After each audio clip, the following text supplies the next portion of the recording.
আসসালামু আলাইকুম ওরহমতুল্লাহি ওবরাকাতুহু। আলহামদুলিল্লাহ ওসসালাতু ওয়াসসালামু আলা রাসূলিল্লাহ, আম্মা বা'দ।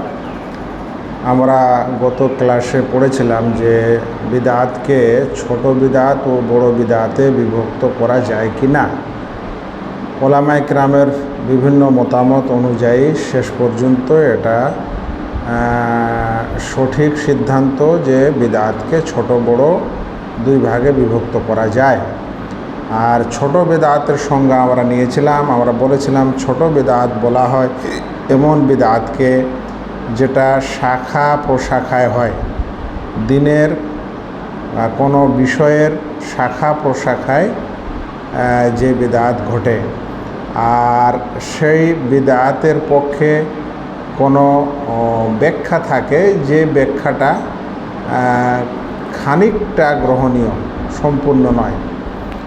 এরকম যদি দুটি গুণ থাকে তাহলে ওই বিদআতকে ছোট বিদআত বলা হবে। বিদআতটি যেন শাখা প্রশাখা বিশিষ্ট বিষয় হয় এবং সেটি যেন কোনো ব্যাখ্যার আশ্রয় নিয়ে করা হয়, যে ব্যাখ্যার কিছুটা অবকাশ আছে।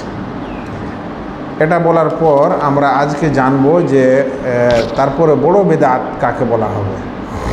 বড় বিদআত হলো এমন বিদআত যেটির একটি স্বয়ং মূলনীতির আকার নেয়, এমন বিদআত যেটি মৌল বা মূলনীতির সাদৃশ্য।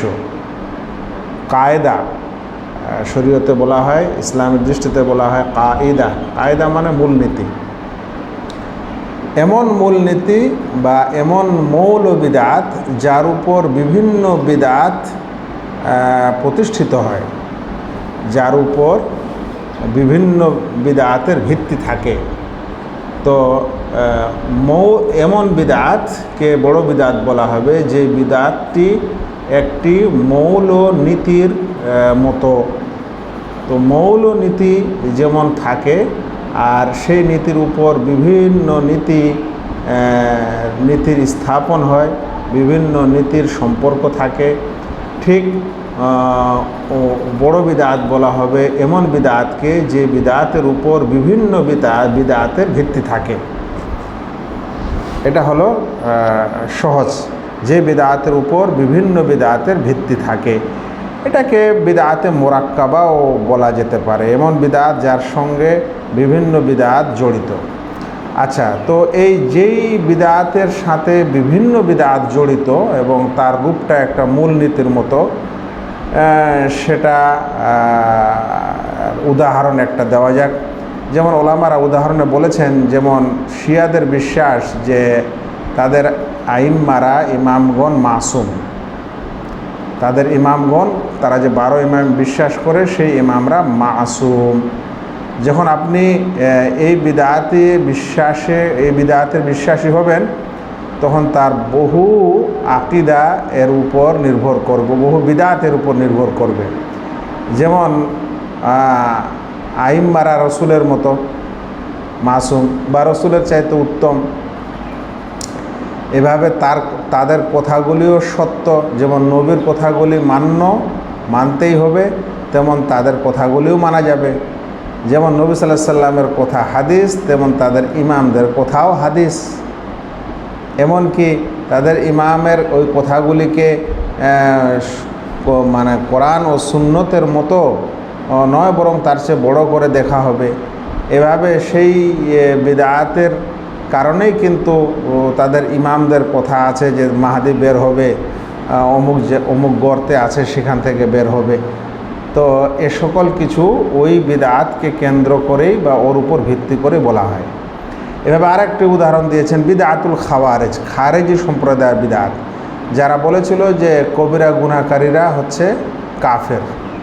কবিরা গুনাহ যারা করে, বড় গুনাহ করে, তাদের ঈমান থাকে না। এখন যখন এই কথা বলবেন, তখন বিভিন্ন কবিরা গুনাহ কোনো মানুষের দ্বারা ঘটলেই সেটাকে কুফর বলা হবে। কোনো ব্যক্তি মিথ্যা কথা বলেছে, কাফের। আর যখন আপনি তাকে কাফের বলবেন, তখন তার জান মালের হেফাজত শরিয়া যেটা, ইসলাম যেটা দিয়েছে, সেটা আর থাকবে না। তার সঙ্গে যুদ্ধ করা জায়েজ হয়ে যাবে। কাফের হয়ে গেলে তখন তাদের বাচ্চা কাচ্চা ছেলেপেলেদের গোলাম বানিয়ে নেওয়া সেটার ব্যাপার আসবে, তাদের সঙ্গে যুদ্ধ করা যায় সেটা আসবে। তারপরে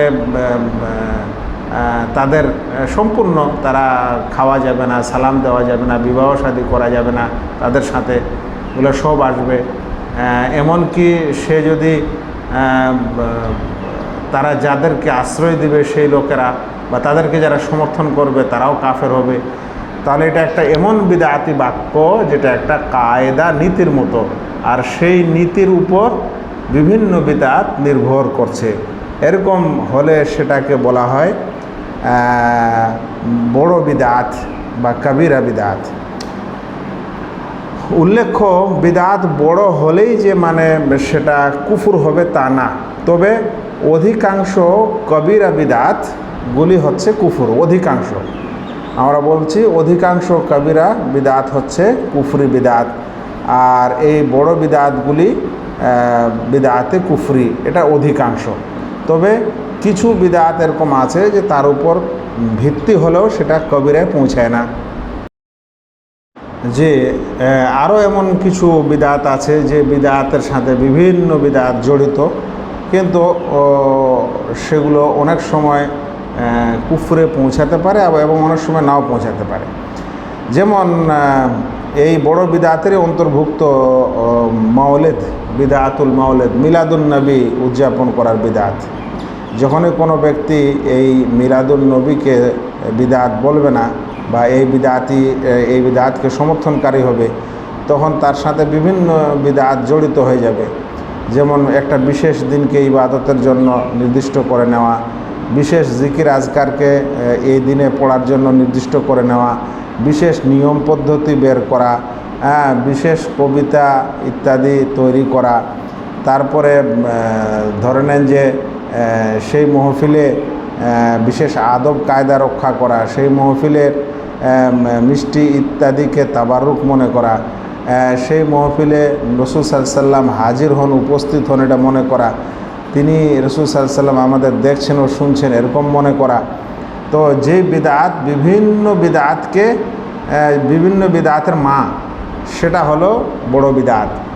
এখন বিদআতটি বড় হলে আমাদেরকে দেখতে হবে যে ঠিক আছে, এটি একটি এমন বিদআত যে তার উপর বিভিন্ন বিদআতের ভিত্তি আছে, কিন্তু বিভিন্ন বিদআতের ভিত্তিগুলো কি কুফরি পর্যায়ের না কুফরি পর্যায়ের নয়, এটা দেখার বিষয় থাকে। কারণ কোনো একটি বিদআত বিভিন্ন বিদআতকে তৈরি করতে পারে বা তার উপর ভিত্তি থাকতে পারে, কিন্তু সেগুলা দেখা গেল যে অনেকগুলা তো জড়িত কিন্তু একটাও কুফরি না, তখন সেটাকে কুফরি বিদআত বলা যায় না। তাই বড় বিদআত হলেই যে কুফরি হবে তা না, তবে অধিকাংশ বড় বিদআত কুফরি, এটা মনে রাখতে হবে। আচ্ছা, যেগুলা ছোট বিদআত তার উদাহরণ ধরেন যায় যে মুখে নিয়ত পড়া, মৌখিক নিয়ত পড়ে নিল।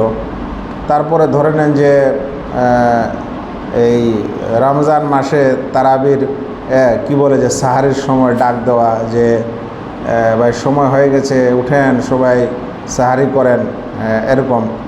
তারপরে ধরে নেন যে ঈদের দিনে যদি কেউ আজান দেয়, একামত দেয়, তাহলে এরকম হয়ে গেলে সেগুলো ছোট বিদআত। ছোট বিদআতগুলোকে জুজই, আংশিক বিদআতও অনেকে বলেছেন। এরা বিশেষ অংশের সাথে সম্পর্কিত বা বিশেষ গৌণ বিষয়ের সাথে সম্পর্কিত। ছোট বিদআতগুলি বড় হয়, একটু আগে আমরা বলেছিলাম যে যদি সেটা কেউ বারংবার করতেই থাকে কিংবা সেই ছোট বিদআতের দিকে দাওয়াতদাতা হয়, সেগুলোকে তুচ্ছ মনে করা হয়, তাহলে তখন সেটা বড় হয়ে যায় বা বড়তে পরিণত হতে পারে। শেখ আহমদ আর রুমি আল হানাফি, তার একটি বই আছে আল মাজালিস আল আরবা, সেই বইয়ের 372 পৃষ্ঠায় তিনি বলছেন, আল বিদআতু ফিল ইতিকাদ বাদুহা কুফরুন। আকিদার বিদআতগুলি কিছু আছে এমন যেটা কুফরি, আর কিছু আছে যেটা কুফরি নয়। কিন্তু আকিদায় বিদআত হলে সেটা লাকিন্নাহা আকবার মিন কুল্লি কাবিরা, সব বড় গুনাহ থেকে বড় হবে। আকিদার বিদআতটি সব বড় গুনাহ থেকে বড় হবে যদি সেটা কুফরিতে না যায়। মানে কুফরিতে গেল না বলে সেটা ছোট বিদআত হয়ে যাবে এরকম না, বরং সেটা বড় বিদআত, আকীদায় বিদআত হয়েছে, আর সেটা কুফরি নয়, কিন্তু যে কোনো হারাম কাজের চেয়ে বড় হবে।